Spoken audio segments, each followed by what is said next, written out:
大家好，我哋今日會講下有關課程設計與管理喺教育工作者運用人工智能工具熟練度嘅發展。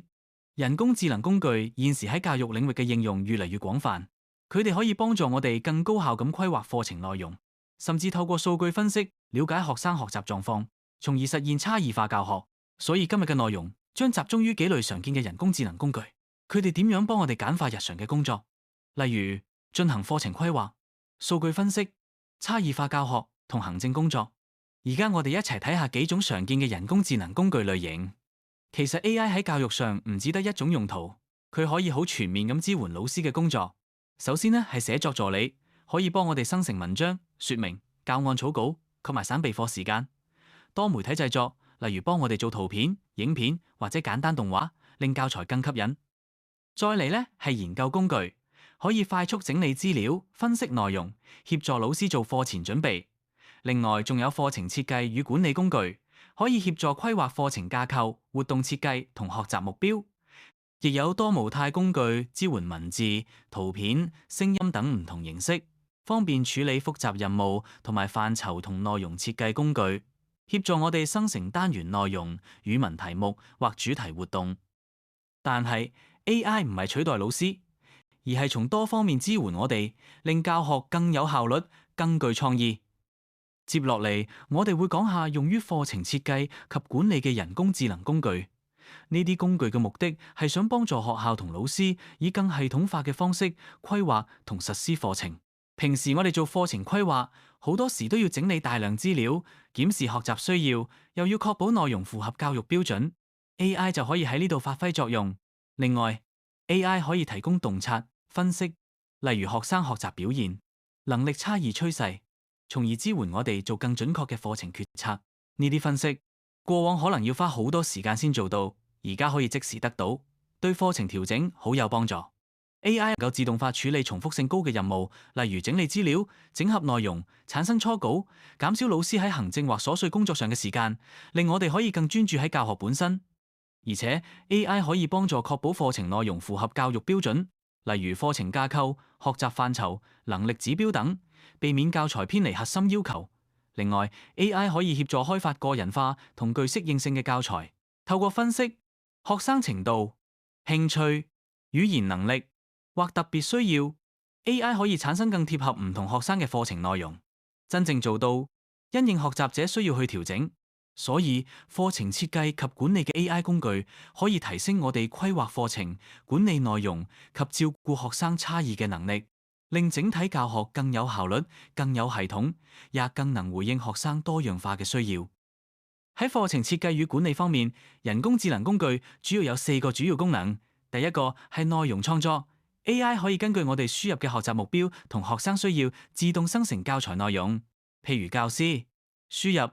幼稚園5歲小朋友中文活動，要認讀5個中文生字，系統就可以立即產生分層活動內容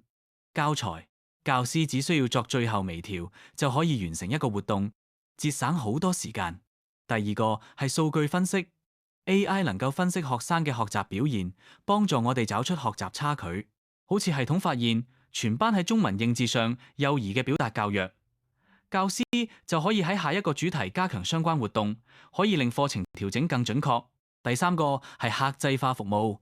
AI 可以因應唔同學生嘅程度與學習風格，提供個別化教材，真正做到因材施教。最後係協作工具，好多平台都支援教師之間共學，教師可以一齊在線修改同一份教案，一位做活動設計，一位處理教材，令整個備課流程變得更協調、更高效。所以 AI 可以協助教師更有效咁做課程設計，分析學生需要，製作個別化教材，並提升團隊協作，令課程更貼地、更有系統，同時減輕教師工作量。跟住落嚟，我哋會講下人工智能工具如何確保課程質量及持續改善。AI 可以確保課程內容標準一致性，並符合教育標準，並且保持唔同班級、唔同老師之間嘅課程品質一致。例如，我哋可以喺系統內建唔同嘅課程指引，好似安排學前幼兒嘅教學內容，就可以內建幼稚園教育課程指引；安排小學幼兒嘅教學內容，就可以內建小學課程指引，或者中學課程指引，讓人工智能工具了解唔同年級幼兒嘅學習重點。當老師撰寫單元目標嘅時候，平台會即刻提示對應嘅課程指標，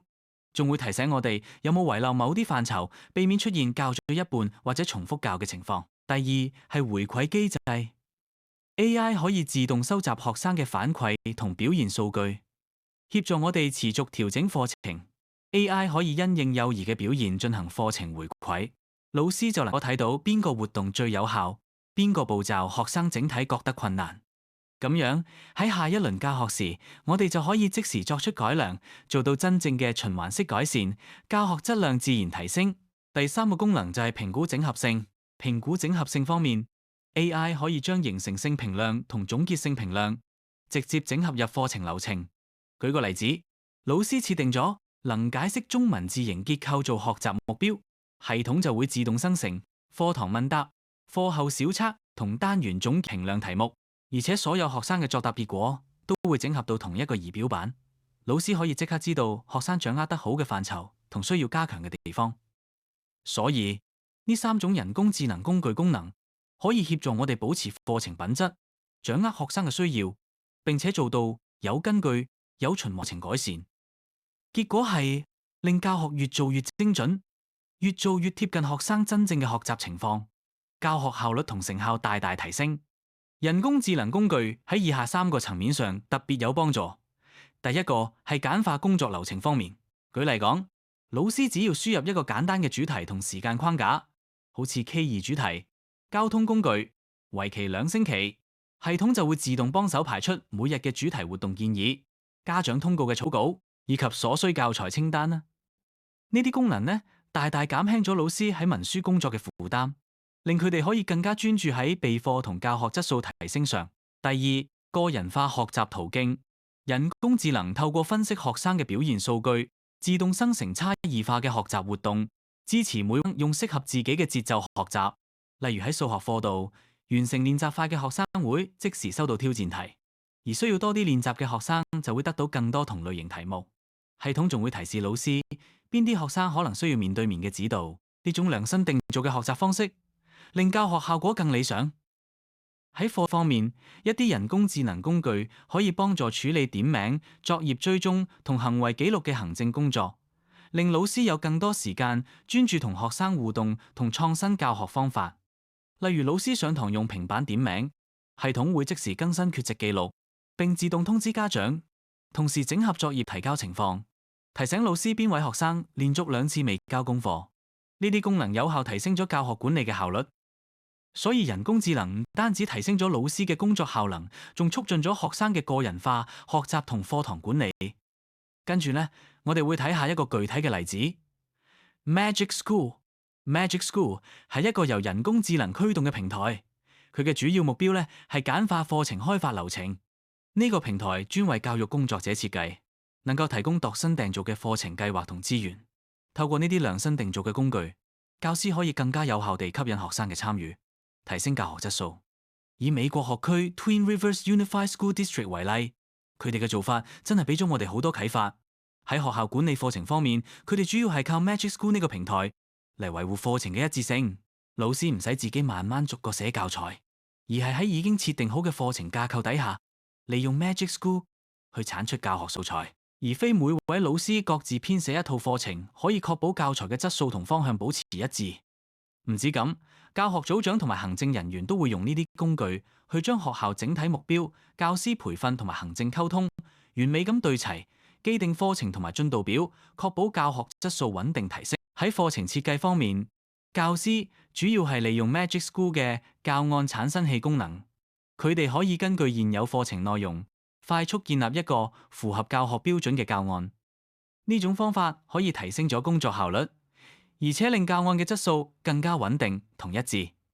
之後，教師可以根據實際情況，微調活動設計、時間分配同埋個別化教學策略，確保每位學生嘅學習需要都能夠得到滿足。有啲事例顯示，教師大約用15分鐘就可以完成一個完整教學單元。首先呢，由人工智能生成單元總覽，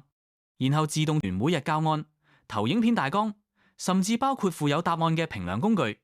呢啲內容全部圍繞住同一組學習目標，確保教學連貫同統一。教師仲可以將所有教學資料匯出到 Google 工具，例如 Google Classroom，方便喺教學平台中直接使用，大大簡化咗教案準備工作，令教師有更多時間專注喺教學本身。係在備課方面，教師會利用 Magic School 作為備課教練，成為提升教學效率嘅重要策略。透過人工智能，教師可以先生成符合課綱要求嘅教學順序同評量點子，再與輔導老師共同調整呢啲由人工智能所產生嘅教案，針對學生嘅實際需求進行微調，確保教學內容既貼合課綱，又能因材施教。咁嘅協同合作模式，不但減輕咗教師嘅備課負擔，亦提高咗教學品質與學生嘅學習成效。跟住我哋會試下用 Magic School 去製作一個小測驗嘅教材。首先，請各位同學可以上 Magic School 嘅網站登入。登入之後，大家會見到呢個版面。接住落嚟，請同我哋揾到版面上嘅房間呢個選項，點擊入去。點擊咗房間之後，你會見到一個叫做創建房間嘅按鈕。入到創建房間嘅版面，大家撳一下學生工具，然後選擇自定義聊天機器人。然後呢，大家就會入咗自定義聊天機器人嘅設定畫面。畫面分開左右兩部分。左邊就係我哋要輸入資料嘅地方，請大家填翻年級水平，可能係幼稚園嘅學生就填翻學前班，咁我就試做一個一年級嘅水平先，然後喺聊天機器人嘅指示上又填翻我要生成嘅內容。大家記得輸入嘅指示要有效，當中要包括情景、目標、輸出同評準等內容，然後喺右邊撳開始預覽，撳咗開始預覽。右邊就會出咗個小測驗出嚟，大家可以先睇睇預覽嘅內容係唔係你想要嘅內容，如果唔係，又可以喺指示當中加翻。最後整好咗個小測驗，就請同學撳保存到房間，然後會彈咗呢個版面出嚟，大家就打翻房間名稱，我就輸入我嘅房間，最後撳保存房間。